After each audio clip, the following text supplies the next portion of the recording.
So, welcome to another episode. So, today we have Tom Murphy on, who is a recovering astrophysicist. So, welcome to today's show, Tom. Yeah, thanks for having me on.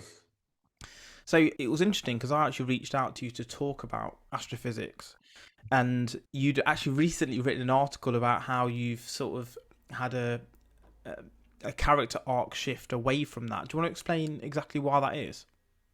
Yeah, in some sense, I've gotten over it. I had a successful and fun career in astrophysics and built a lot of instrumentation and learned a lot of things, explored. And as I sort of progressed through that whole business, I had a sideline going, which was originally started by worrying about energy and how we're going to get energy to fuel modernity after the fossil fuels either peter out slowly or we migrate away from them by choice to affect some sort of energy transition and realize that it's hard, that these are not just substitutable drop-in replacements, and there are a lot of technical challenges. And being a technical person, I had built my own photovoltaic system at home and batteries and experimented with all kinds of different battery types and charge controllers and grew and expanded until I and had dedicated circuits in the house that were just solar. So I was running kind of a hybrid weird system. But I learned a lot about the ins and outs, and that's just kind of the way I've always approached life is to get my hands on it and try to learn firsthand. So I started that way, worrying about how we were going to keep modernity going. And as I became more and more aware and dug deeper into the predicament that we find ourselves in, realized that it's not just about energy and it's not just about technology, and it's really at base about ecology, and it's about this living world that we're inhabiting, that we evolved into, and that we are actually perpetrating or initiating a sixth mass extinction, which is pretty serious. I mean, this is scientific consensus. This is um, well established in conservation biology, so that seemed to trump everything else. If you'll pardon that word, I hate that that word has been trumped. Anyhow, um, the sort of awareness uh, shifted to the point where, for all the fun that it is, astrophysics just seemed empty. And um, it sort of satisfies some basic curiosity, and I certainly admire that aspect of it, but it comes at a real cost. That it's part of an integral part of an overall structure that's causing a sixth mass extinction. And so we don't really have the luxury of only cherry picking the good parts out and pretending that the bad parts aren't happening.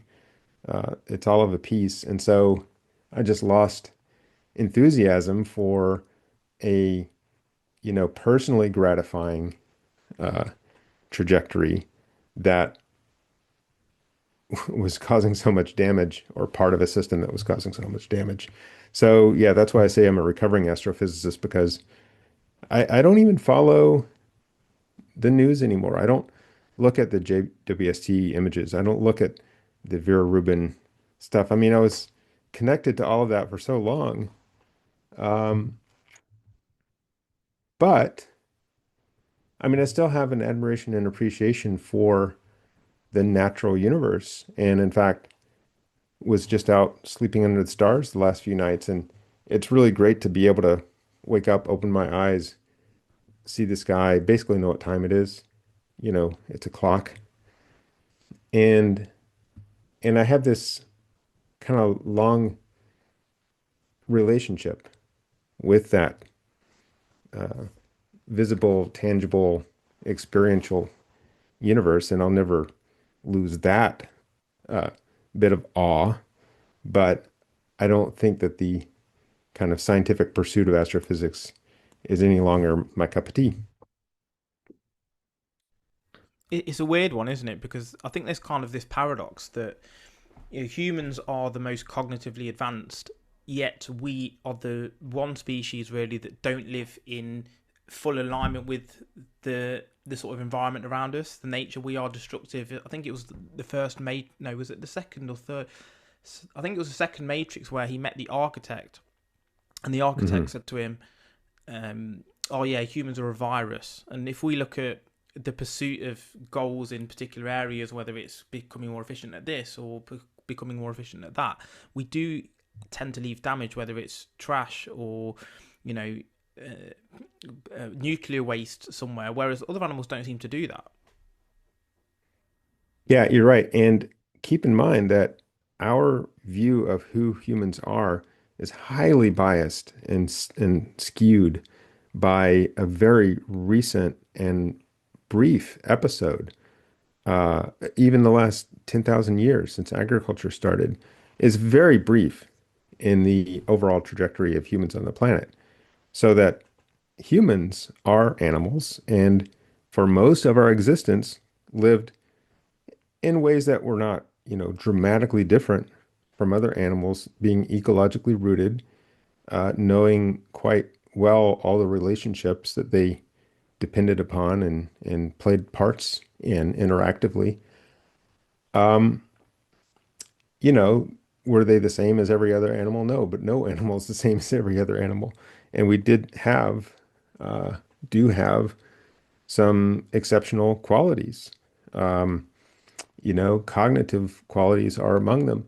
We spent most of our history using that cognition to better triangulate, navigate our space within an ecological existence, paying attention to cycles, behaviors.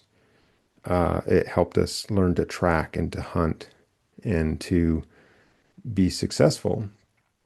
And so that, you don't get cognitive capabilities out of a vacuum. It's part of an evolution. It's part of a process that tries increments. And, as the apes came along, there were increments that led, uh, I shouldn't say to us, because this is not the end of the story, through us, um, to whatever comes next. But yeah, we have started using that cognitive layer. And I want to be maybe a little quantitative about this. The human brain processes information at roughly 1 gigahertz, a billion bits per second. But the cognitive layer, the part that we're consciously aware of, is more like 30 to 50 hertz. And that's measured on tasks like reading, writing, solving a Rubik's Cube, video games, typing, all kinds of, high bandwidth, full attention, kind of fast um, cognitive behavior. It's really small and slight. What really supercharged cognitive um, kind of levels or reliance was writing, written language, because now we had this way to lock in and export and share and um, connect, preserve in a way that a brain by itself doesn't do. And so that gave us a sort of superpower, and it shifted. It was part of, I shouldn't say it alone, but it was part of a package um, of behavioral technological innovations that shifted our primary mode, to be one where we took that thin veneer of cognitive activity and we built a world on top of it. It's, but it's a shaky foundation.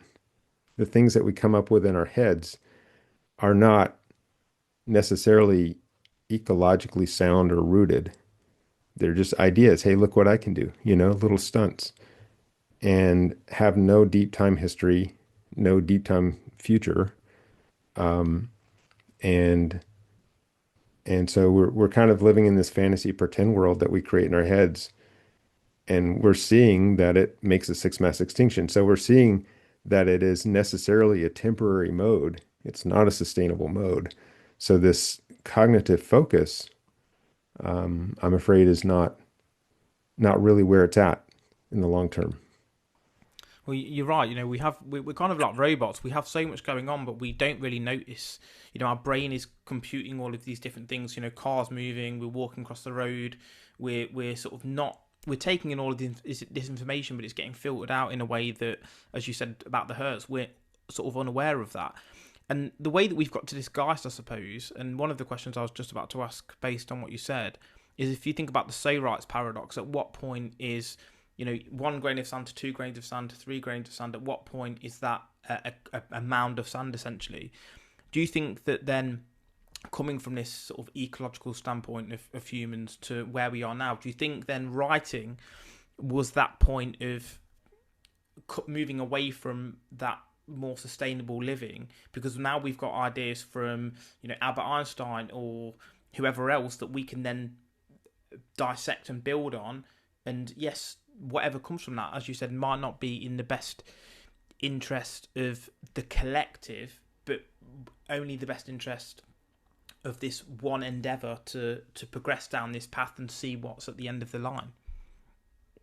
Right. And in a sense, I mean, I've compared modernity to a metastatic cancer that has growth as one of its imperative drives. And a cancer cell can certainly explore and see where this goes, and it can be quite successful in its pursuit to the point where it sort of moves around the entire body and takes over everything. So it's doing quite well, you know. Um, and so that's not actually too bad an analogy, too poor an analogy in a lot of ways. But I think, writing was a absolutely a key element, but and it's kind of like, where do you draw the line? That's an impossible exercise. What's the difference between a child and an adult? You can't possibly give me an unambiguous line that separates a child from an adult. There are all kinds of attributes, and they all tangle up, and they all interact and happen at different times and change at different times. But at the end of the day, you can absolutely tell the difference between a child and an adult, if you're well enough beyond this blurry, fuzzy transition. So there was a blurry, fuzzy transition in human behavior that I should also try to be clear wasn't universal. It happened among some humans, but not all humans.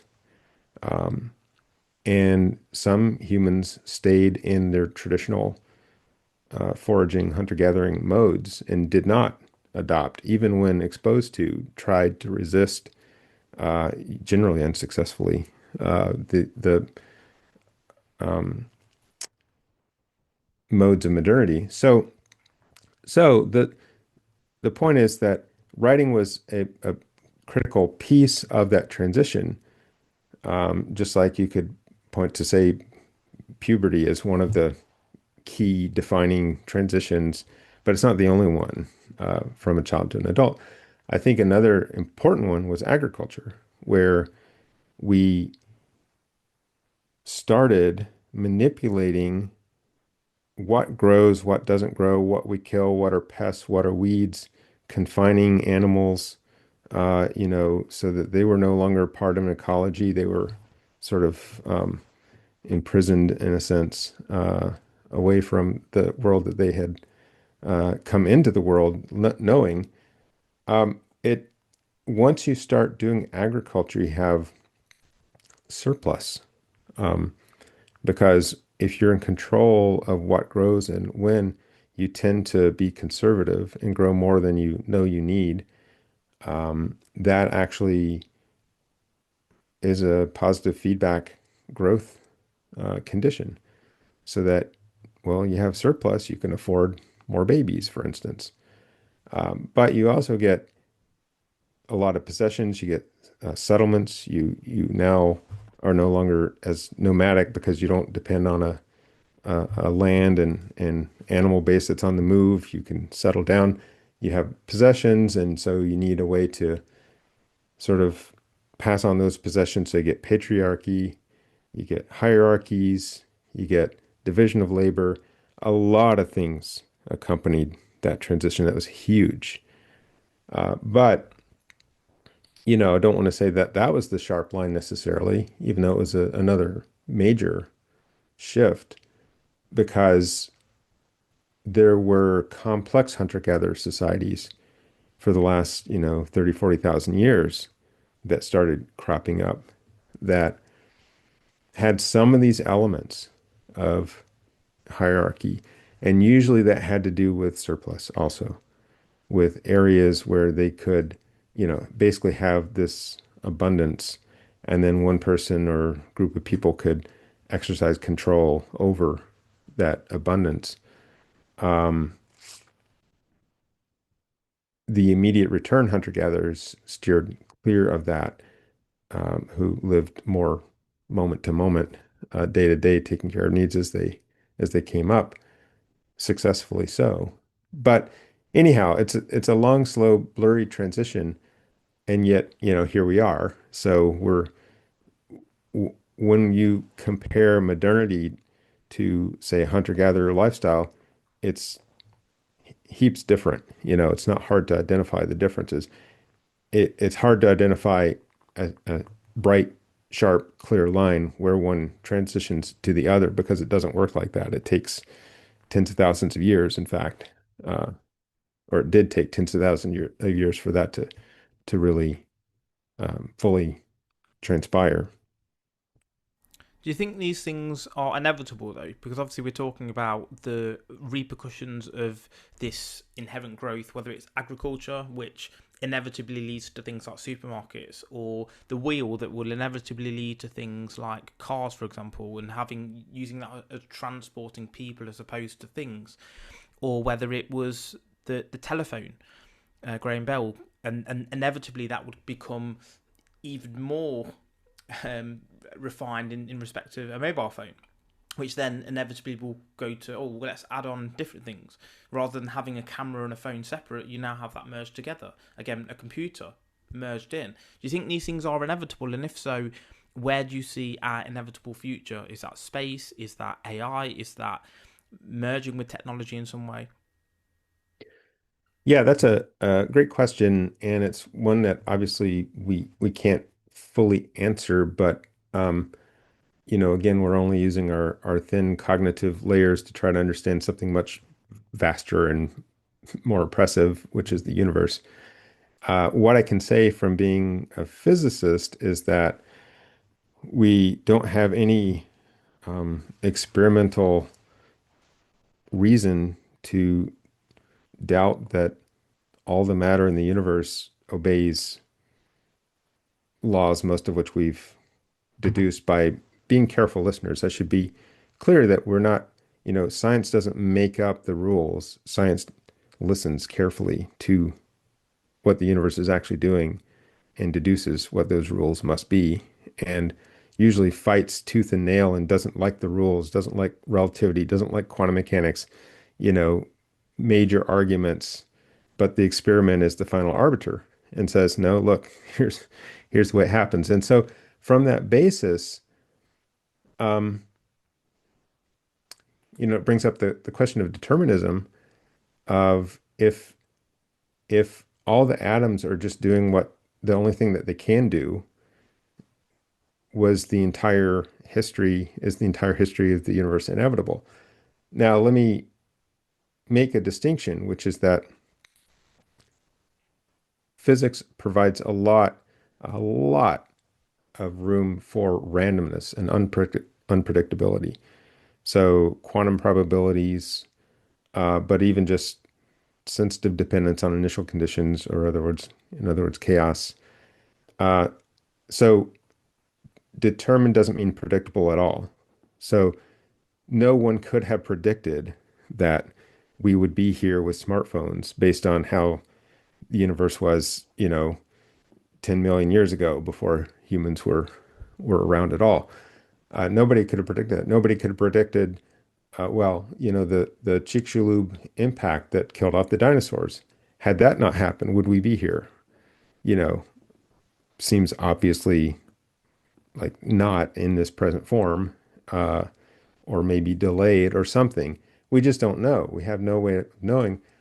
But was that collision inevitable in some sense? Yes. I mean, it did happen. So here we are. It happened. It happened because the universe followed the rules that it sets out, and this is something that can happen. So my last name is Murphy. There's Murphy's Law that if anything can go wrong, it will go wrong. I prefer if anything can happen, don't be surprised if it does. So it doesn't mean that it will, but this is something that could happen within the rules of the universe. And so here we are, and it did. What does that mean about the future? I think to the extent that it's inevitable that we're here, then it's inevitable that we initiate a sixth mass extinction because that is what has happened. Does that play out to a full sixth mass extinction, in which case we go extinct as well? Because a mass extinction is over 75% of species being terminated. And the sort of quote apex or large megafauna don't tend to fare well in those scenarios. And we are hungry, high maintenance beings that, you know, are not as likely as the cockroach or whatever, or the amoeba to withstand that kind of stress. So, is that inevitable? I don't I don't know that it inevitably plays out that way because we very well may self-terminate modernity, or I shouldn't say we do it, but modernity inevitably self-terminates before the damage accumulates to that degree. So we've started this very steep ramp um, of ecological decline. How does that play out? We can't really say. Now, let me just paint a little bit of a picture for what I mean by this decline, because it's not something that a lot of people are daily aware of, even though I think newspapers around the world should have a daily headline that says sixth mass extinction still underway. Who cares if it's the same headline as yesterday? It's the most important thing that you could know, you know? So the current state of affairs is that for every human on the planet, you only got 2.5 kilograms of wild land mammal mass. So think about that. You yourself can point to, in a sense, 2.5 kilograms of wild land mammal mass for yourself. That's smaller than a house cat, and it's almost gone. Uh, in 1800, it was 80 kilograms, which is my own mass per person. So it was kind of at parity, roughly. 10,000 years ago, before agriculture started, or around the time that agriculture started, it was 50,000 kilograms per person. And that was in approximate ecological balance in the sense that we had kind of a proportional share of the mammal biomass spread across all the mammal species. And so that's not necessarily the way ecology works. It's not like everybody gets exactly the same proportion. But right now we're three orders of magnitude out of that balance point, and you know, humans are 36% the mass of mammals on the planet, and our domestic livestock are another 60% or so. So 96% of mammal mass on the planet now is the human enterprise in some way, 36% in human flesh and a lot of livestock. So it's happened very quickly. But if modernity kind of falls and stumbles due to its own success in a way, biology is extremely resilient. And as long as you don't have, you know, right now we've lost maybe 5 to 10% of species. It's something in that ballpark, or a few percent. It's not huge yet. I mean, it's still a huge deal, but it's not compared to mass extinction, it's not enormous. It's recoverable by and large. But in another 100 years of this, it's going so fast. It's hard to say when we pass, or if we have already passed the point at which it becomes inevitable that the sixth mass extinction plays out. So nobody really knows that.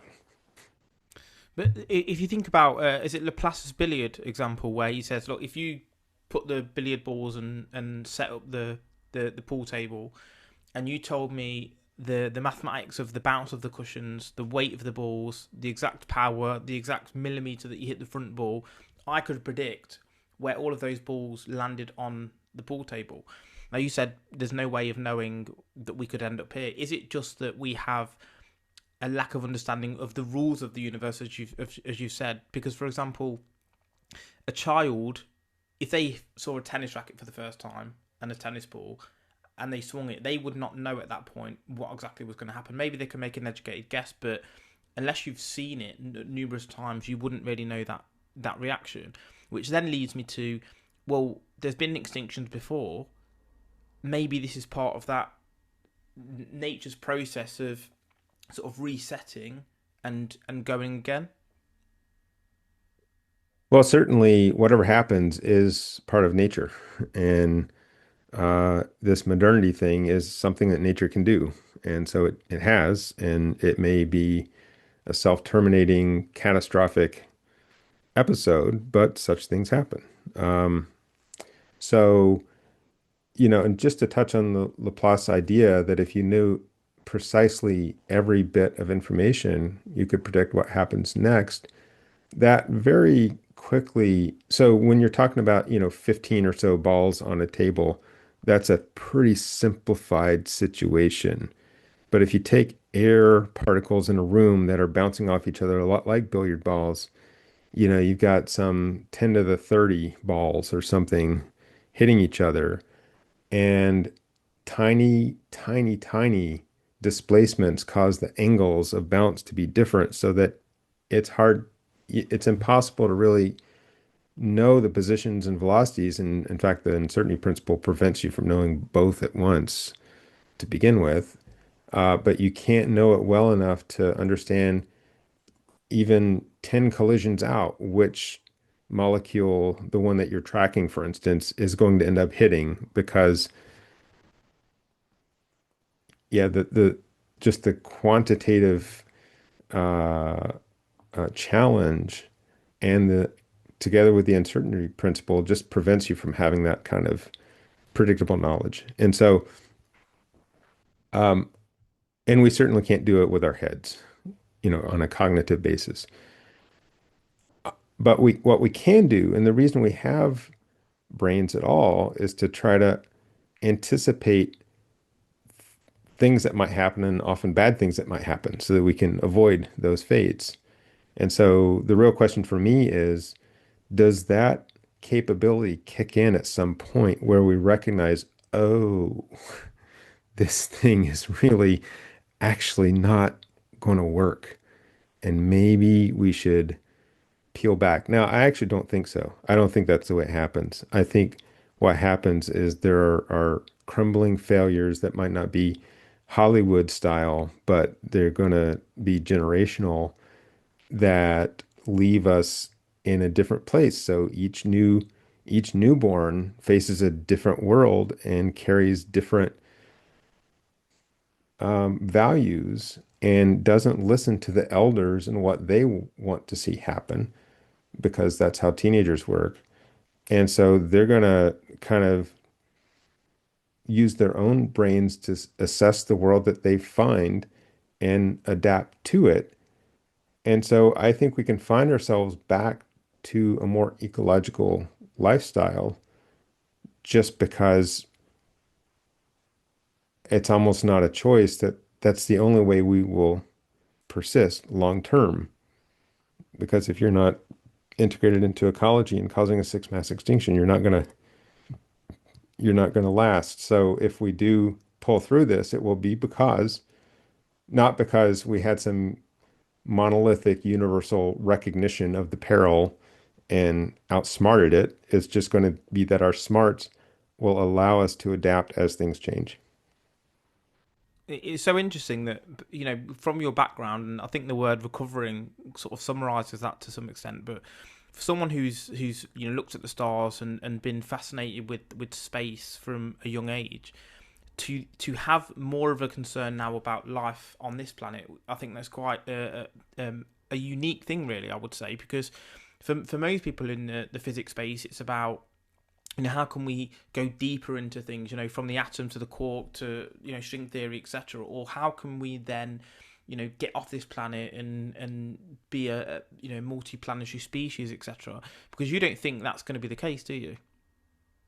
No, I don't think so at all. And it is, kind of in some sense, some remarkable transition because I used to be very enthusiastic about such things. I mean, I grew up in the era of Star Wars movies, and it was a huge influence. I really adored the Next Generation Star Trek series as a high schooler.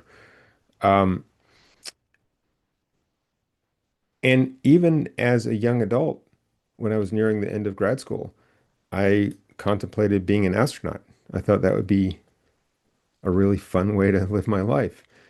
Um, so I never really questioned it because my focus was very local in time. I had seen the trajectory that most people look and see. We went from horses to cars to airplanes to rockets, and there we go. It doesn't take much imagination to just put yourself in space, and that's where Hollywood has gone and, the entertainment industry. And that's actually caused us to, I think, miscalculate in an enormous sense because we've kind of lived that experience through this, you know, uh, through the screen, through entertainment. So I don't think that's where we're heading. I think it's very misguided. Everything we've ever done in space has been a stunt. Um, Now, some people might object to that and say, no, they're baby steps. You need to do these things in order to get to some ultimate end. But let's say that end never happens. Let's say that that proves to be impossible for some vast number of reasons. But let's say it doesn't happen. Now, what do you say? Do you think these are baby steps or were they missteps? Were they stunts? So that baby step versus stunt and has this implicit sense or knowledge that we can't have of where things go. One big reason why I don't think that um, this really happens, consider the fact that every moment a human has been in space, they've been living on Earth supplies, Earth air, Earth water, Earth food, Earth fuel. Um, Now, electricity they get from solar. Okay, so that's the one exception, which is why robots can live in space. They just need some solar power.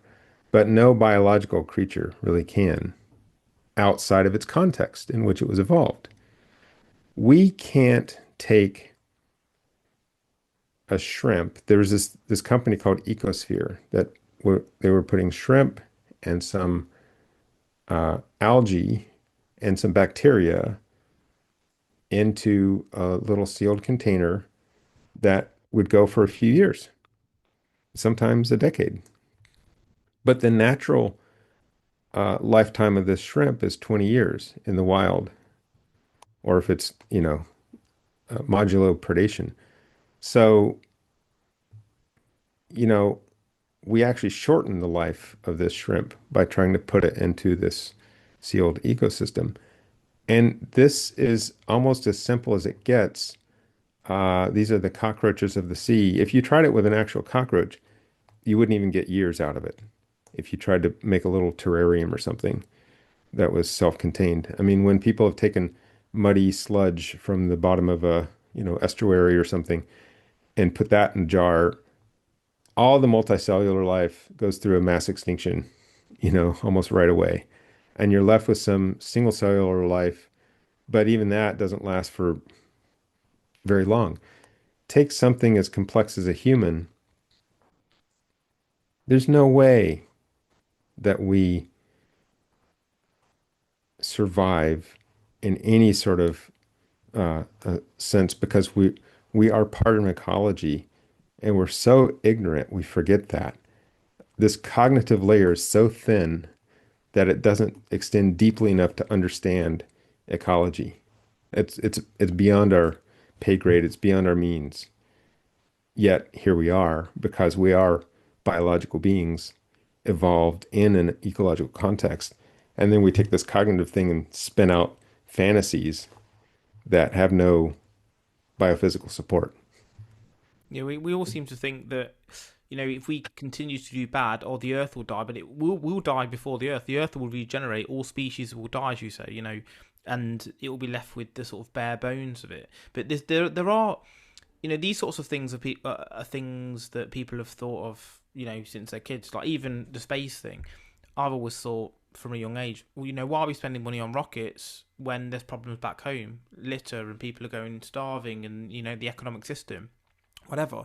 And what you're saying is that, even if it was possible, which you don't think it is based on the need for Earth supplies and all of these sorts of things, even if it's the case, we should be focusing on the issues right in front of us rather than trying to play out into the future. Even if, let's say, there is a mass extinction and Earth does degenerate, that could be our way out, potentially. Yeah, I understand the thinking there, but see, thinking to me isn't praise. Um, so the thinking is that it's sort of an arc. We have a an escape hatch, and and that only works inside of a brain. Okay, it doesn't actually work in the universe because our brains don't understand the ecological sort of ties and entanglements that we have with the entire rest of this planet. I mean, off Earth, you've got incredibly hostile conditions, including radiation and, microgravity and co- and we'd have bone loss. They've not even been able to show that animals can reproduce full cycle in a low gravity environment. I mean, we don't even understand all of the requirements the body has, and it's always been in this context of gravity. And so, a lot of things are going to develop with that assumption, and it's a great assumption on Earth. And so there are a lot of real failure modes there, but just let me take a moment and talk about the International Space Station where people, quote, live in space, but they don't really live in space. They're living off Earth supplies. It's resupplied with rocket boosts every few months that carry air and water and food and fuel. And it's like invisible, like umbilical cords that are slurping from the earth at a tremendous rate just to keep, not even considering the cost of building the thing and launching it, just the cost of maintaining the crew members on the space station. It's $1 million a day per person. It's exorbitant. And that is a measure, not a perfect measure, but it's a measure of how ecologically destructive that practice is. Because what does the money translate to? It translates to materials use and, footprint on our demand of resources on Earth. And it turns out a colleague of mine, Mick Dale, did a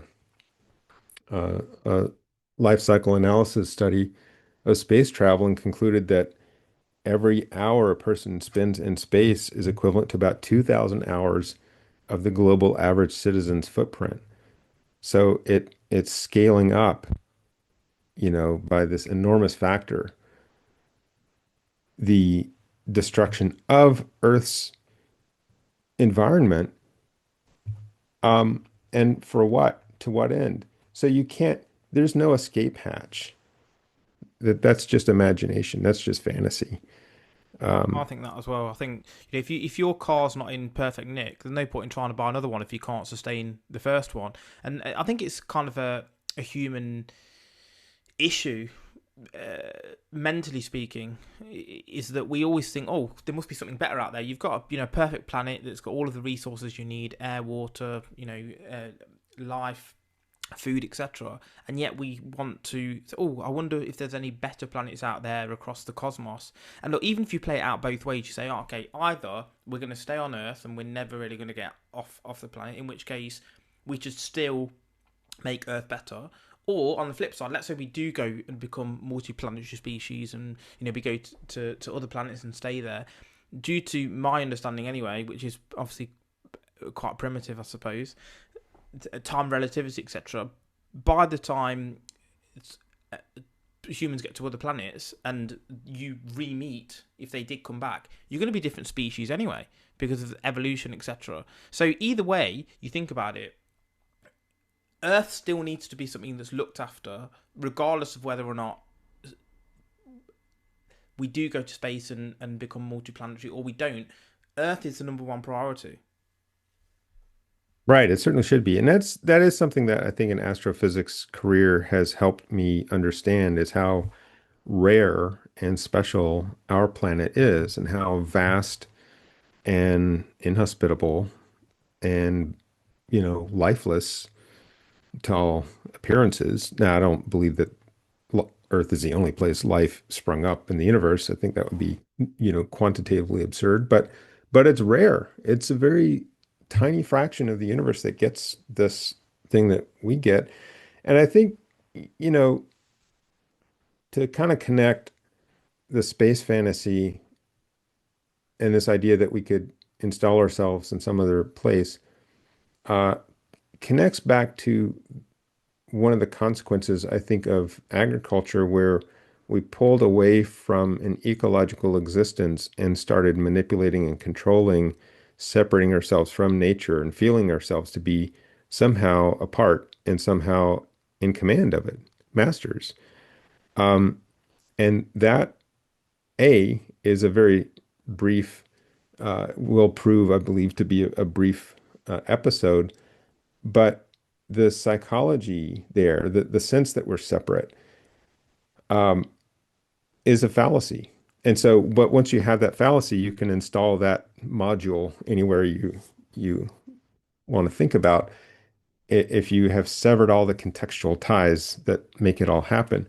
And in our brief pre-conversation, setting up this discussion, you mentioned, is a bee and a flower separate? Are they separate species, or since they both need each other, are they really part of the same? And I think it's absolutely, they are part of the same phenomenon. Life is one enormous, complex, intertwined phenomenon where all the evolution, it's never evolution, it's just coevolution. The entire mess is evolving in relationship to each other, so that genetic modifications in one species are interacting with genetic modifications that are simultaneously happening in other species, and the web is completely interconnected by, sometimes many leaps, but the nodes all connect. No species lives in isolation on this planet. And so we somehow kind of, because we're using our brains and our brains are very limited in this domain, imagine that we could just separate ourselves as a species and that we are standalone units. And there's no evidence for that at all. There's lots of evidence to the contrary. I mean, just our guts contain all these other species. We as organisms are not even a single species walking around. Uh, it's all much more complicated than what our few neurons that rub together construct as what we believe ourselves to be. I think it comes down to arrogance, though. We are mammalian, essentially. Well, we are mammalian. There's no essentially Yeah. about it. We are, Hmm. and I think it comes to two sides of the the sort of bell curve, as it were, those at the top, the elites, they couldn't give a shit because they think, well, I'm going to be dead anyway. Use the resources, make my life better. The knock-on effect is not going to affect me. I don't give a shit. And Hmm. on the lower end, it's the people too um, um,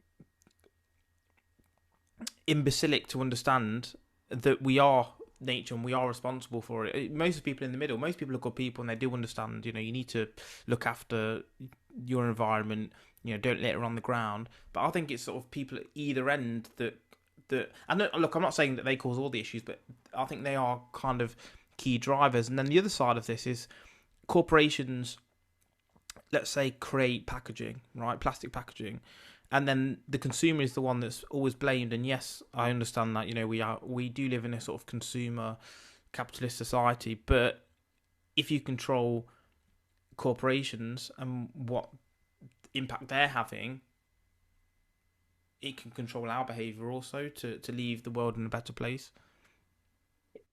Yeah, I think I understand the appeal there, but to me that sounds like, oh, we can outsmart this. We can just build a better system. We can make, fine tune the system to just sort of cut out the things we don't like about it. But that's part of the tangled nature of this whole business, that everything that we like is tethered to things that we don't like inseparably. And you can't just pick the things we like and somehow magically not have the things that we don't like uh, just not happening anymore. So um, that's again a cognitive limitation, that we don't really fully understand the consequences of our choices. And we live in a culture that emphasizes the correctness and the righteousness of the choices that we are collectively making. Um, but, like, we don't have much contact with uncontacted, by definition, hunter-gatherers. But, their attitudes would be completely foreign to us when it comes to these things. We would think we would actually think they're dumb while they think that we're dumb, because they would see the way that we're living as obviously out of balance and obviously, you know, uh, ecologically ignorant. And they're correct that we have such ecological ignorance that we can't understand their points of view. If you ask them what where in space would they like to live, and you showed them pictures of other bodies, they would immediately say, we can't live in any of those places. That we don't fit into it. We're not part of that. We need this surrounding environment that we're part of, not the masters of, but just integrated within in order to live. And they sort of understand that ecology. So I think the impulse to say, if we could just control the billionaires or the corporations or whatever, um, and make the system more perfect, I don't think that really quite gets us to an ecological understanding of how the, long-term living has to look on the planet. It's such an interesting point as well you made about kind of, I don't know if there's the right word, but duality of things. You might want the house, but then you complain about the mortgage payments, or you want the body, but you complain about going to the gym, or you want the business, but then you complain you're working 23 out of the 24 hours of the day. So it's kind of an interesting point to make, is that we can't have all of the good things and just say, oh well, we'll try and limit or minimize these bad things. They are inherently, as you've said the whole time, everything is connected. They're inherently connected, yin yang and all that sort of thing. Right. I mean, you trace the lines through materials and mining and pollution and fabrication, which makes pollution and waste, and energy, which comes with right now emissions issues. But even, I mean, take the example of energy, and let's say that we successfully weaned ourselves from fossil fuels and left a bunch of it in the ground because we have solar and wind and nuclear and whatever is on your wish list. Um, and to a lot of people, that seems like problem solved. But once you have this different perspective, it just is problem amplified or problem promulgated, because what is it we use energy to do? We use Consume energy. things. Yeah, we use energy to cut down forests and to expand the human enterprise and to clear fields and to, um, pump up this whole human endeavor, modern human endeavor. And so think of it in terms of, some people, let's put fusion on the bucket list. Uh, and some people think that would be the ultimate perfect answer because deuterium is everywhere in the ocean. But and when nuclear first came out, they said it would be too cheap to meter. But let's imagine sort of unlimited, effectively unlimited cheap energy. Is that going to spell good things for the planet? What if every jackass on the planet had access to cheap, clean, abundant energy? Would they do good things with it? And I say, as members of this culture, this modernity culture, absolutely not. We would not prioritize the more than human world. We would not prioritize ecological balance. We would not decide that, yes, now that we have all this energy, humans should be 1,000th the current population. And I'm not talking about a Holocaust, but just a natural, give it generations of time to whittle down. That's not going to be the priority if we have abundant energy. I mean, duh, it seems very obvious It's that true. we would just keep um, the catastrophic, engine, the machine running at full tilt until it consumes everything and it carries out the sixth mass extinction. There's no better way to guarantee that this initiated sixth mass extinction matures into a full-blown actualized sixth mass extinction. There's no better way to ensure that other than providing ourselves cheap, abundant energy. That's quite an interesting point, with the energy thing, because if you look at sort of, let's say, people of sort of low social status, for want of a better phrase, when they win the lottery, they spend it on coke and hookers because it's sort Mm. of cheap resources in terms of money. And if you extrapolate that to energy, absolutely, as you say, the limitation is probably what's holding people back from being even more destructive than they could otherwise be. But one thing I've always thought since a kid, and something I learned at school, was energy cannot be destroyed; it can only be transferred. So I don't understand why there hasn't been inroads to, and there kind of has with cars, self-generating brakes, etc. But the rainfall that hits the windscreen or the wind that hits the front of the car, the tires, the heat that's generated, the sound. I don't understand how there can't be a way that a lot more of that energy can be harnessed, so you would never need to fuel up a car for as an example. Yeah, I think really that comes down to a question of entropy and and maximum thermodynamic efficiency because once you get to the thermalized heat that the car's tires produce or whatever, that temperature difference that you could access between the environment and the, say the hot tire is small enough, and it's also gets distributed into the air molecules. It's diffuse. It's hard to recapture. But it's such a a low temperature gradient that you get minuscule efficiency out of it just by entropic arguments and the second law of thermodynamics and so forth. So um, yeah, the energy's all out there, but it's taken from this low entropy state, fossil fuels, for instance, or sunlight. Um, and wind is one of those crumbs from sunlight. The solar power generates the weather patterns on Earth, and so wind is you know a side product of solar power. But those lower entropy states get converted into kind of the higher entropy waste, and at that point, there's kind of nothing for it. So it's just too diffuse, too low. The gradient between that energy and the environment is so low that you can not really recapture it.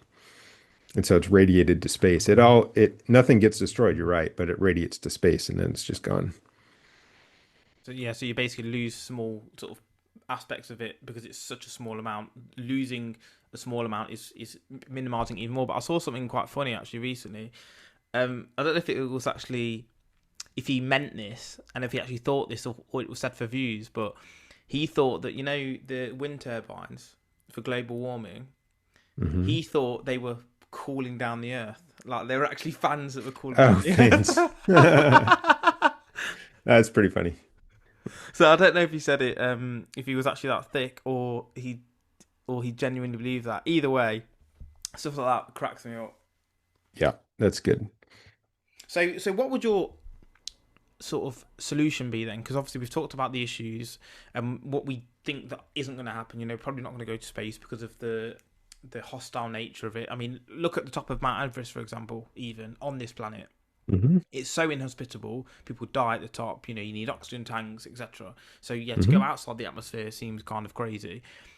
And obviously with the issues of waste and the extinction that's sort of impending, as it were, what would your Hmm. solution be?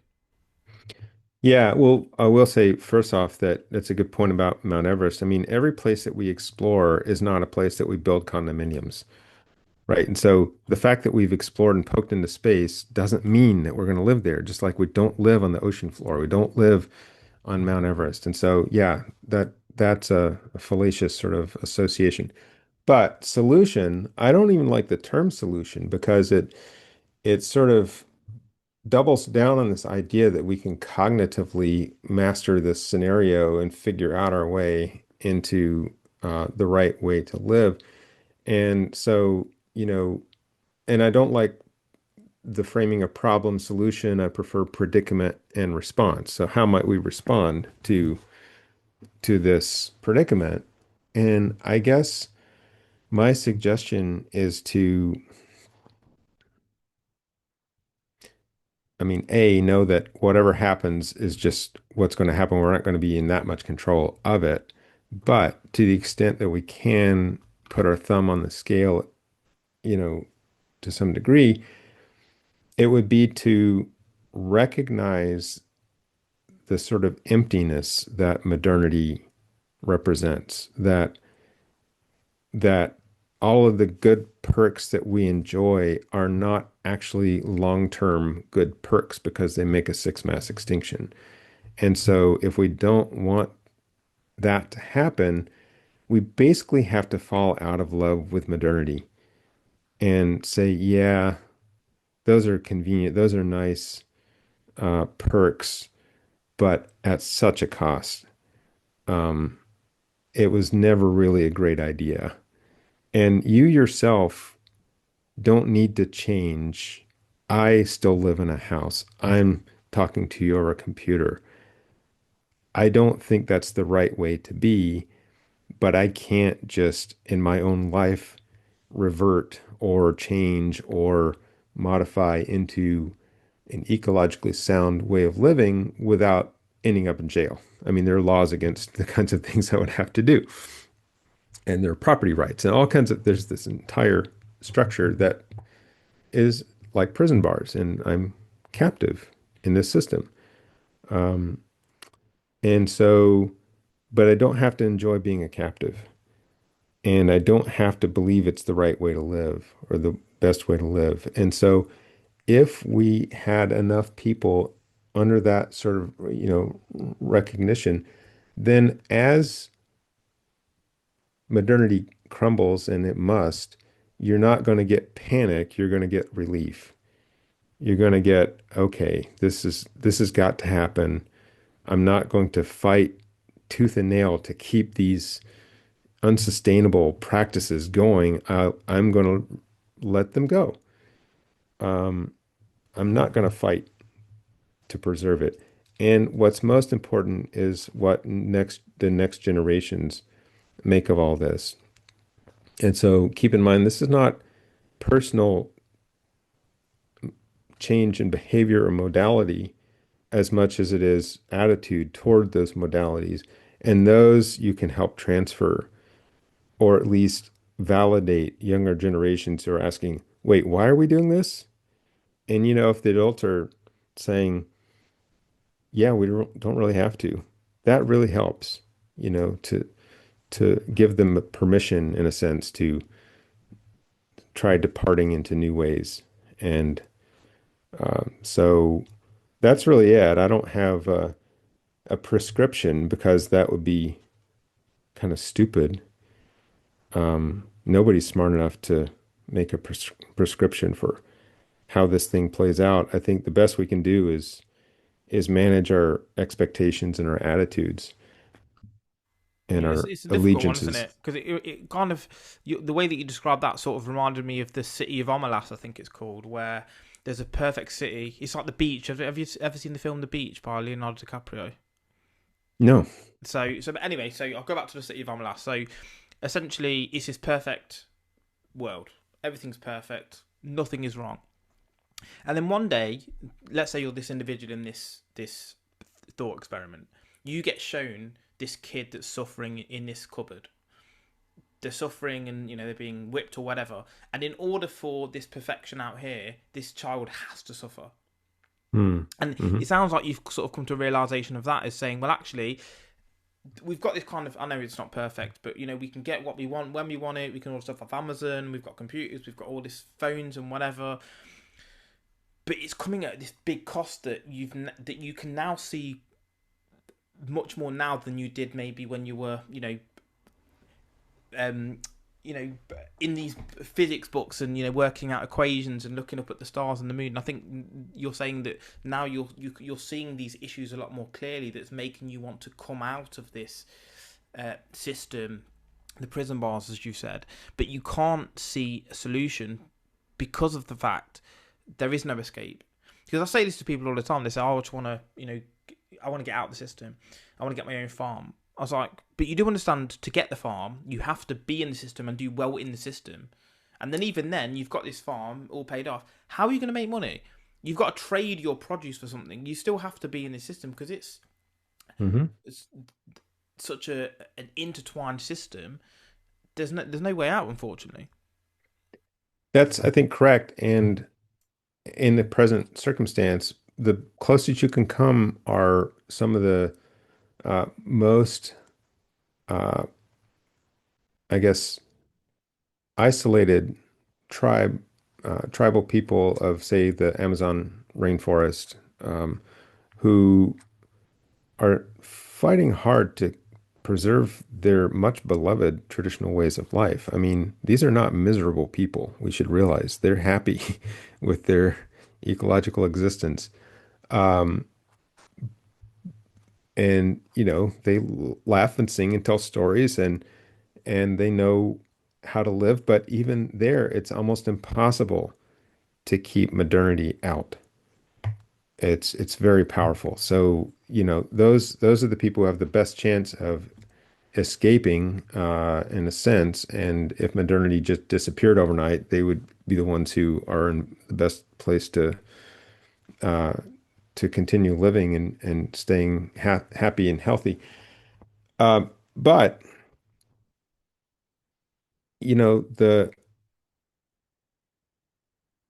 the story that you mentioned with the suffering child in the cupboard, I would add an element to that metaphor to be closer to the truth, which is that the child is clearly suffering to death and soon will die as a result of this necessary action to keep this perfect world going.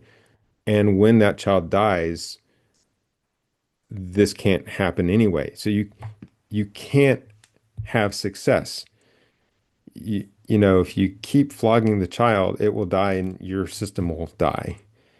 And if you stop flogging the child, your system will die. Either way, the system dies because the system depends on some unsustainable premise that it depends on exploitation of a natural world whose very existence uh, is crucial, and not just existence, but health is crucial for that to that system to be in place. So it's not even a real choice. It's just simply unsustainable, and unsustainable things fail, and you can't do anything about that. It's, I also like the metaphor of we have the wolf by the ear, and if you let go of the ear, the wolf will bite you in the neck, you know. But if you keep holding on to the ear, you're also going to die because you can't do anything else but hold on to the ear. And so there's no solution to that predicament. It's just a very unfortunate place to have ended up.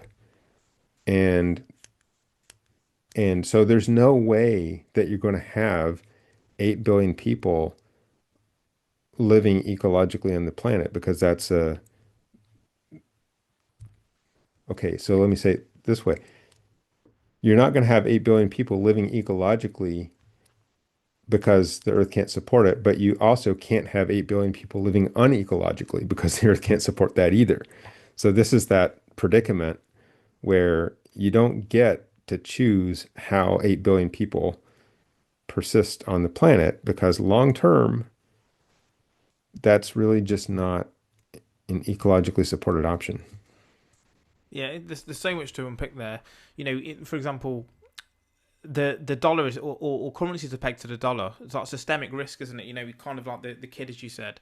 If that dies, the whole system dies. It's very much like that, which I think is important. I think the other point is, again, coming back to what I said about the sort of elites and things like that, is standpoint epistemology. It's like if you had a CEO in the company and they feel like, we're a pretty fair company. We've got a HR department. We've got compliance, in order.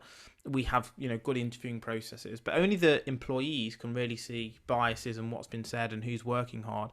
And I think it's kind of like that. We see more of the problems being the sort of lower level people in the system rather than the politicians who are making all of the choices in the ivory towers and things like that. So I think that is a big issue as well.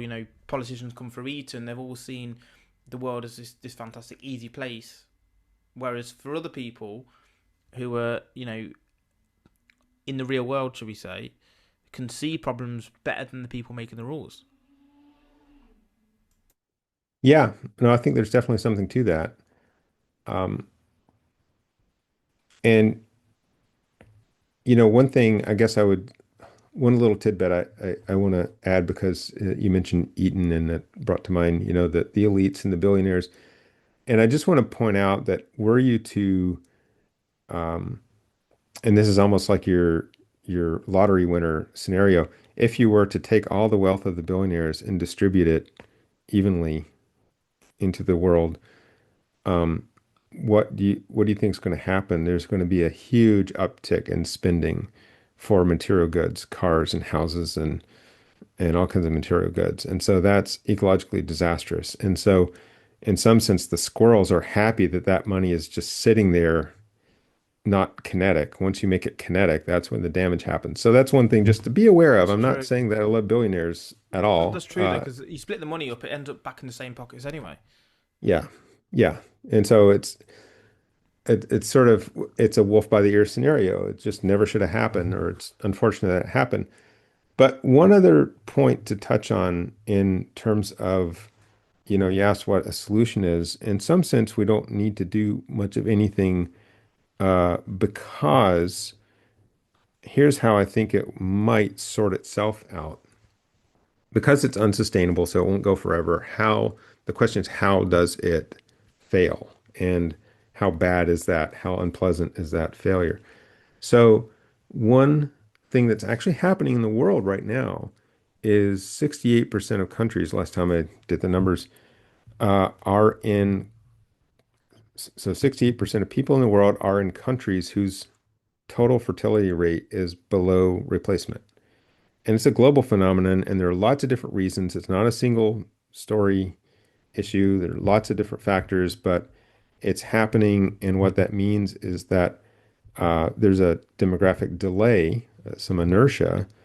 For instance, India is now below replacement at around 2.0, but they're still growing their population because the people at bearing in childbearing years were part of a, you know, uh, above replacement cohort. So it takes time for that to sort of work through the system, kind of the lump in the python situation.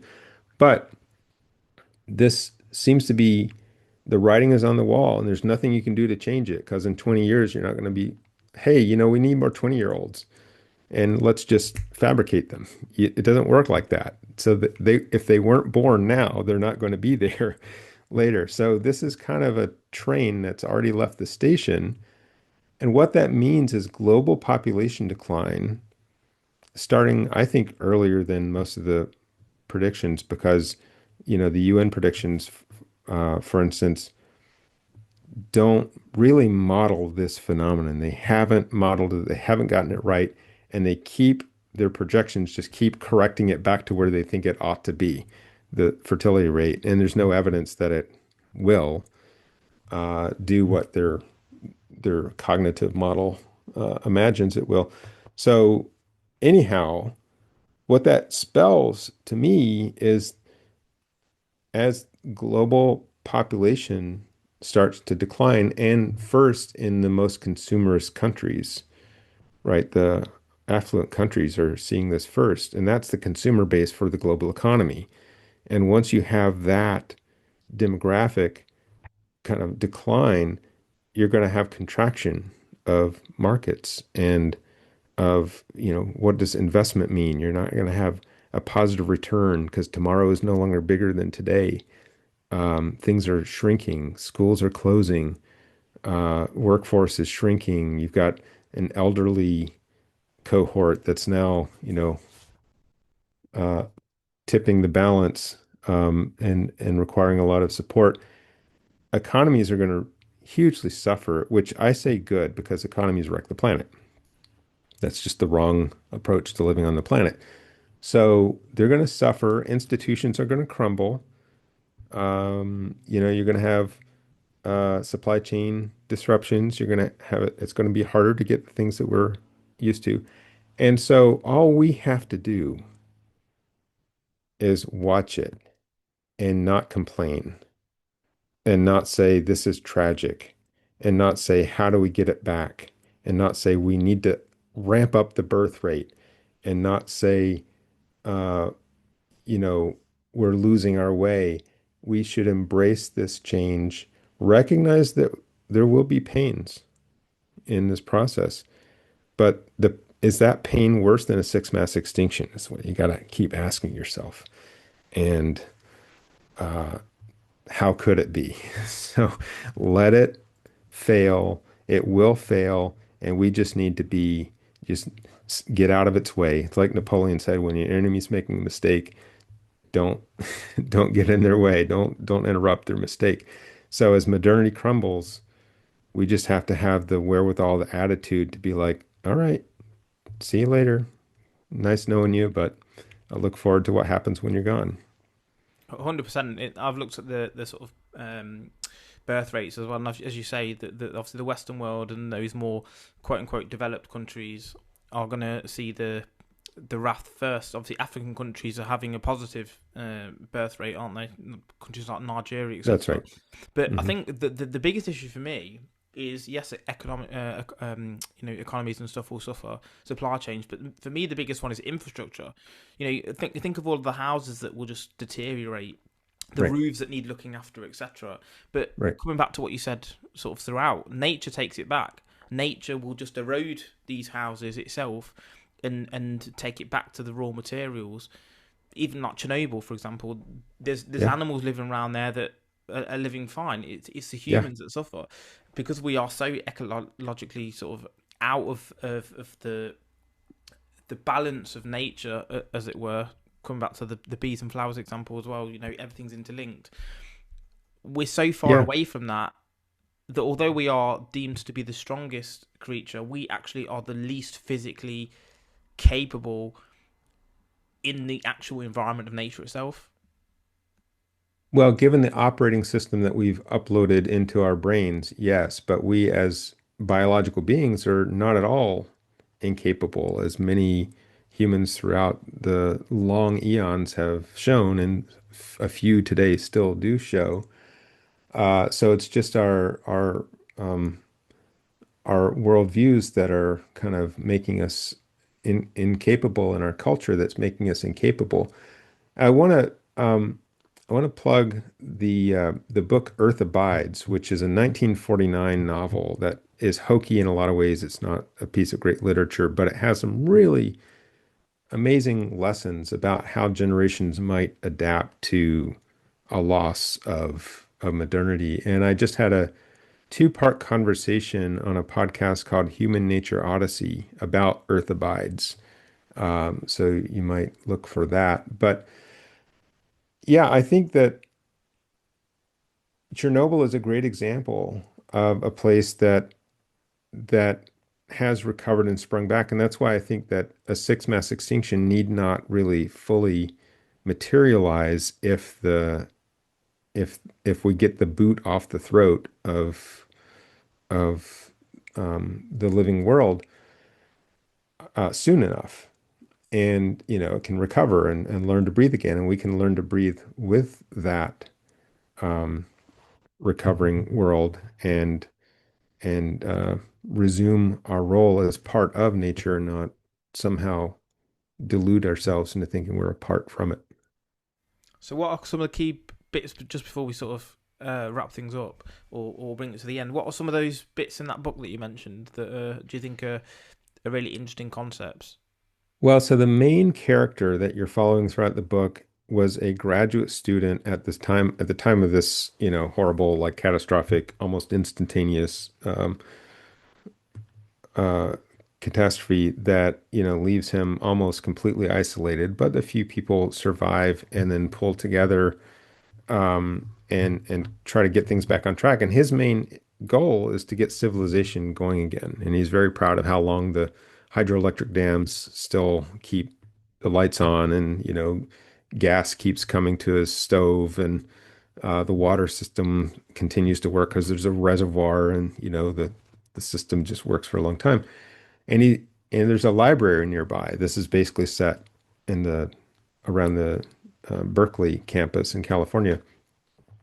Um, and so he thinks all that we need to know to rebuild civilization is there in the library. And so as kids begin to be born into this new world, he takes it upon himself to educate the kids and to teach them to read. And, they don't really quite see the point of it, but he's an authority figure in their lives. And so they entertain him. But, in the end, they are adapting to the world that they find around them. They don't know the street names, but they know all where the streams are and the different trees and the topology and the geography. And so they experience the world in a completely different, through different lens, and they're okay with it. And they don't get worked up when the water fails because they know where the streams are and they can take buckets, and then, they'll work out something else. And so they just have this day to day, we're doing okay, we're getting what we need. Their attitudes are completely different from the main character. And that's what's so, I think, compelling about this book is that we don't need ourselves to think that we're going to be the ones to live the change or fully, adapt to a new way of life, because we really can't. We're kind of damaged goods. Um, but new generations can, and we can do our part to help them in that process so that they're not as anxious as we are about, clinging to this life raft that it's itself a death trap, but we're too afraid of what else is there because we've been conditioned to be afraid of that. And that's kind of a fallacy of its own. But here we are stuck with that mentality. And so we can just try to let what's going to happen and not fight it as hard as many people will try. I love that because I made a video recently about Norath's boat, if that's how you say it, Norath's boat. And he says basically, if you imagine you're on a rowing boat and you're out to sea, this is how our belief system works. We can't just go back to shore and get a new boat if the boat breaks down. If it starts leaking, we have to build the boat at sea. And what you're basically saying is that, we can't necessarily change our own thinking and be the change, but what we can do is influence the next generation for their boat, their belief system starts off as a more ecological boat, let's say, that they can adjust their viewpoints as they go through. And again, the next one, because as you said, for us to completely change away from what we've always known, it's impossible, because you're then changing as well based on all the knowledge you've got. It's an impossible process, really. It's a fallacy in itself, isn't it? Yeah, and in fact, I would say the real question is why the hell are we on a boat? Like that was the wrong move to begin with. Like we need to help the next generation realize that, we didn't start on boats. We don't need to be on a boat. We're going to be better off back on shore using, hey, we've got these things called legs. They're actually good on land. This boat is not the right context. It's not how we were brought into this world, and being on the boat is itself a very destructive thing. So let's stop thinking about how do we fix the boat or build a better boat at sea. We don't need to be on a boat. Yeah, that's true actually as well. And again, that's a perspective of thinking. Yeah, the boat was a metaphor for your thoughts and beliefs, but even if you look at it as a literal sense, as you said, it's interesting. Why are we trying to have new ways of transport, new things, etc.?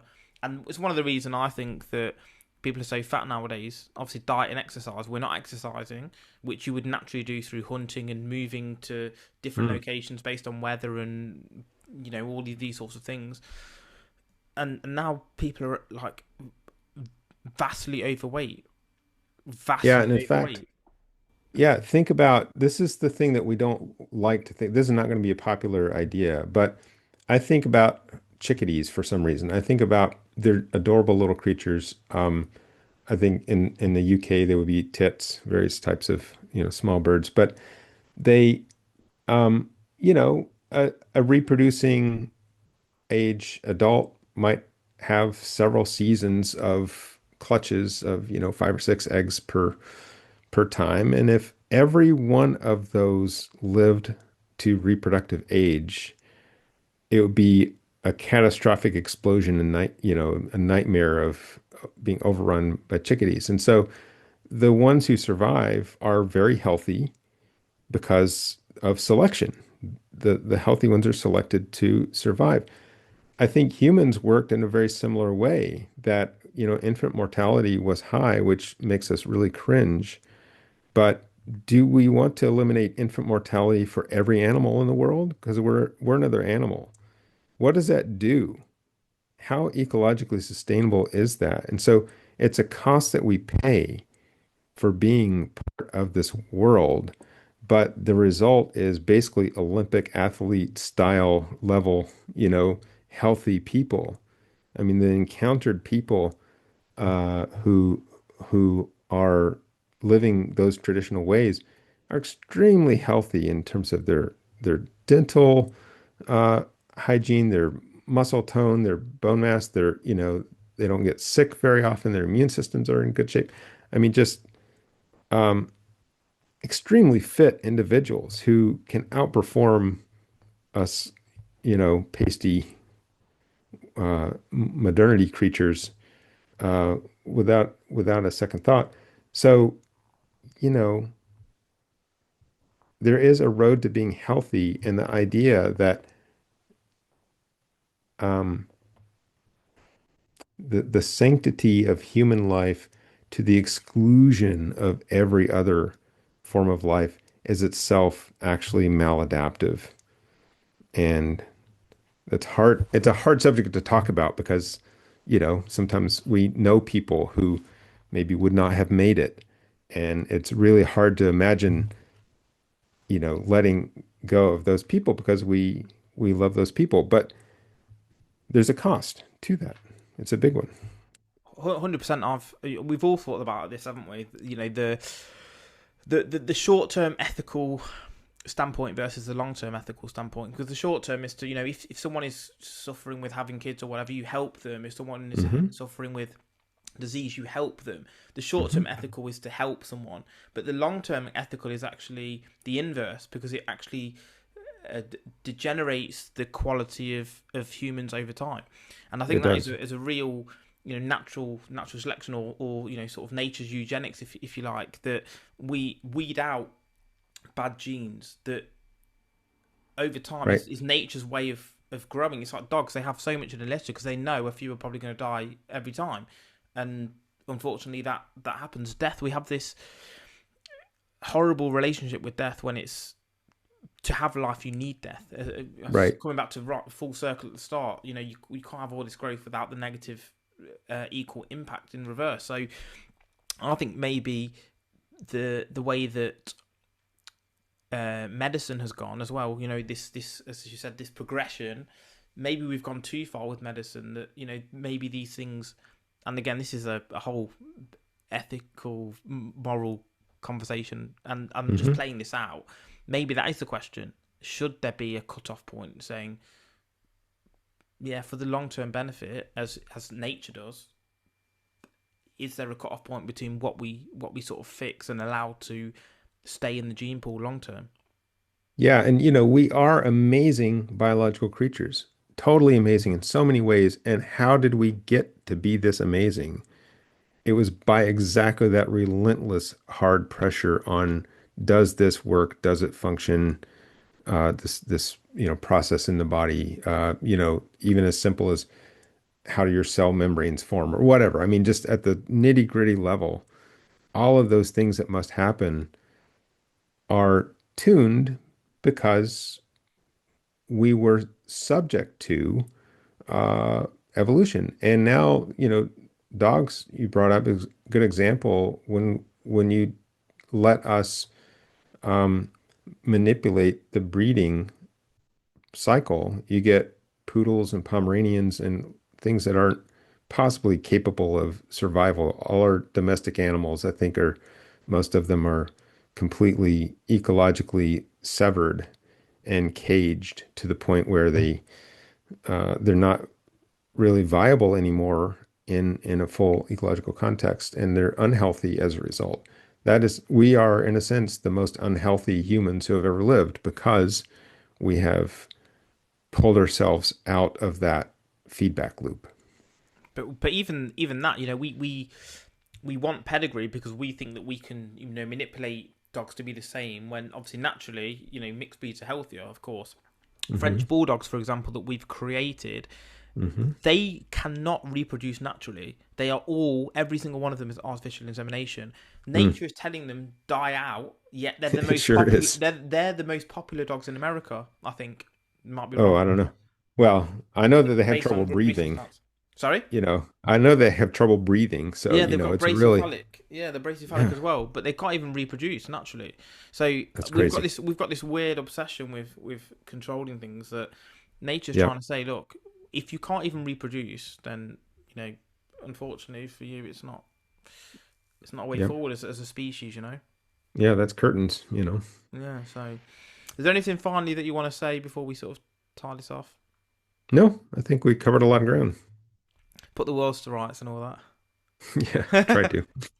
Well, thanks for being on the show, Tom. Been an awesome conversation. It's been what, hour and a half? It's gone pretty quickly, to be fair. Yeah. Hmm. Thank you Yep. again. I'm sure we could have we could have done more. There's a lot of depth to all of these, but we're just hitting the highlights. 100%. I think with to go sort of a real deep conversation, maybe it's three hours, but I'm always open to do a top part two. Hmm. Okay. Very cool. Thanks again.